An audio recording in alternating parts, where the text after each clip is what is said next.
ನಿನ್ನೆ supreme court ಅಲ್ಲಿ ತಾವು ನೋಡಿರ್ಬೋದು, ಇಡಿ ಅವರಿಗೆ ಒಂಥರ ಚೀಮಾರಿ ಆಗಿದೆ. ಅಂದ್ರೆ ನೀವು ರಾಜಕೀಯ ಮಾಡಂಗಿದ್ರೆ ಜನಗಳ ಜೊತೆ ಹೋಗಿ ರಾಜಕೀಯ ಮಾಡಿ, ಇದ್ದಲ್ಲಿ ರಾಜಕೀಯ ಮಾಡಬೇಡಿ ಅಂತಾನೆ ಹೇಳಿದ್ದಾರೆ. ನಮ್ಗೆ ಇವತ್ತು ಏನು ಸತ್ಯ ಆಯ್ತು ಅದಕ್ಕೆ ಸುಪ್ರೀಂ ಕೋರ್ಟ್ ನ್ಯಾಯನ ಕೊಟ್ಟಿದೆ.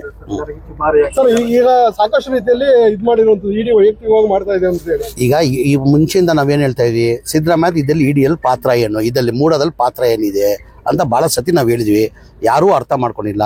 ಇವತ್ತು ನಿನ್ನೆ ಸುಪ್ರೀಂ ಕೋರ್ಟೇ ನಮ್ಗೆ ನ್ಯಾಯ ಕೊಡ್ಸೋರು ಅಂತ ನಾನು ಭಾವಿಸ್ತೇನೆ. ಯಾವ್ದು 14 ಸೀಟ್ ಆಲ್ರೆಡಿ ಸರೆಂಡರ್ ಮಾಡಿದಾರಲ್ಲ, ವಾಪಸ್ ತಗೊಳ್ಳೋದು ನನ್ಗೆ ಗೊತ್ತಿಲ್ಲ. ಅದು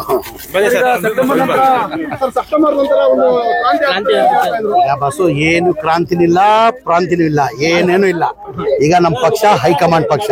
ನಾನು ಕೆಲವು ಸತಿ ಹೇಳಿದ್ದೀನಿ, ನಾನು ನಮ್ಮ ಹೈಕಮಾಂಡ್ ಪಕ್ಷ ನಿರ್ಧಾರ ತಗೊಳ್ಳೋದು. ಅವ್ರು ಗೆರೆ ಹಾಕಿದ್ ನಾವ್ ಯಾರು ಗೆರೆ ದಾಟಲ್ಲ. ನಾವ್ ಯಾರು ಈಗ ಡಿ ಕೆ ಸುರೇಶ್ ಅವರು ಏನಿದ್ದಾರೆ, ಡಿ ಕೆ ಸುರೇಶ್ ಅವರು ನೆನ್ನೆ ಏನ್ ಹೇಳಿದ್ದಾರೆ, ಸಿಎಂ ಕುರ್ಚಿ ಖಾಲಿ ಇಲ್ಲ ಅಂತ.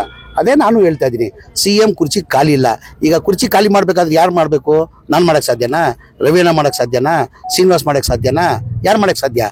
ಹೈಕಮಾಂಡ್ ಮಾತ್ರ ಸಾಧ್ಯ ಇರೋದು. ಈಗ ಹೈಕಮಾಂಡ್ ಏನ್ ನಿರ್ಧಾರ ತಗೊಂಡು ಅದಕ್ಕೆಲ್ಲ ನಾವು ಬದ್ಧ.